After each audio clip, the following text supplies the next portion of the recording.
Here are all the details for the new capture button and the camera specs for the whole iPhone 16 lineup. If you don't already, be sure you subscribe to the channel with notifications turned on so you don't miss my latest video. I want to first start by talking about the new cameras coming to the iPhone 16 and iPhone 16 Plus. These phones will still feature two cameras, an ultra-wide lens and a primary wide lens. As you've seen in many mock-ups like these dummy units, they have a new stacked layout. Both of these devices will have a new 12 megapixel ultra-wide lens, and the aperture will increase from f2.4 to f2.2, which should allow for better low-light images.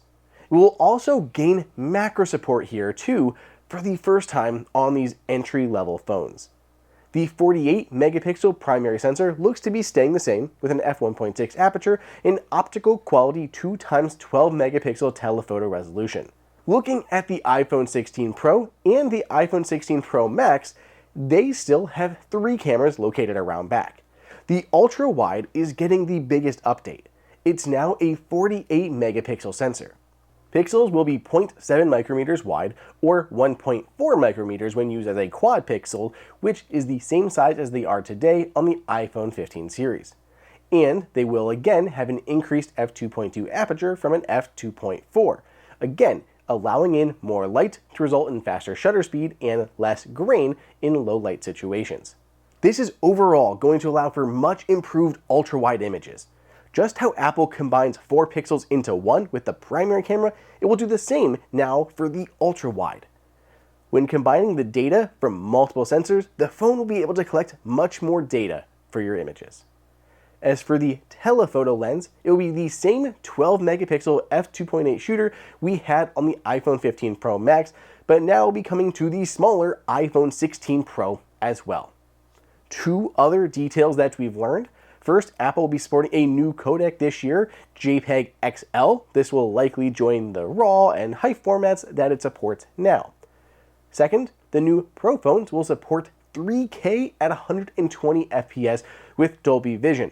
On current gen devices, highest Apple does is 1080p at either 120 or 240 frames per second, and there is no 3K option at all. That brings me to what I'm personally super excited for. Apple's rumored capture button has been very well documented thus far. This is everything we know about it, including some exclusive new details. The capture button is coming to all 4 devices: iPhone 16, iPhone 16 Plus, iPhone 16 Pro, and iPhone 16 Pro Max. It's going to be located on the lower right side of the phone. That way when you hold your phone to take a photo, the camera lens will be up top and your index finger will rest right there on that new button. It's a capacitive button, meaning you will need your finger to actually press it and it won't inadvertently be triggered in your pocket. It is to be used exclusively for camera-based apps, meaning you won't be able to use it to launch Twitter or open the flashlight. Users will be able to customize the app that it launches, be it Apple's own camera app or any third-party app that will support it. But it's more than just a simple one-trick pony. It has a force-sensitive half press. This is tied to a new developer API. In Apple's app, for example, it could perhaps lock the focus and exposure, just like with the real dedicated DSLR or mirrorless camera. Third-party devs could theoretically use this half press to do any number of different things unique to their apps. Then a full press will trigger the shutter. Again, this just reminds me of my Nikon. Apple is taking things further though. It will almost act like a trackpad with a touch-sensitive surface on the outside. You can slide your finger along it, which again is tied to an API. My guess is the stock app will use this sliding gesture to zoom in and out. Third-party apps could give you expanded options, such as to increase or decrease exposure, the amount of background blur for a simulated portrait mode shot, or to cycle through filters at time of capture. Since this button does need your finger to operate, cases will need to have a big ol' cutout to make it usable. This is exactly what we've seen on several third-party cases that have started to pop up online. There are a lot more changes coming to these new phones that I've already covered. You can learn more about them in the video that I've linked here.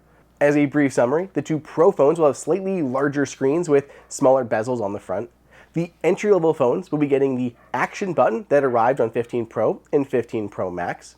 The iPhone 16 and 16 Plus will get the A18 chip to enable Apple Intelligence, and the 16 Pro and Pro Max will have the A18 Pro. There also may be Wi-Fi 7 on the Pro devices thanks to that new chip. For more details on these guys, check out that whole video. We'll know everything soon enough, as Apple's annual event is rumored to take place on September 10th. Be sure you're subscribed to the channel with notifications turned on so you can keep up to date with all the latest Apple news, and I'll see you in the next video.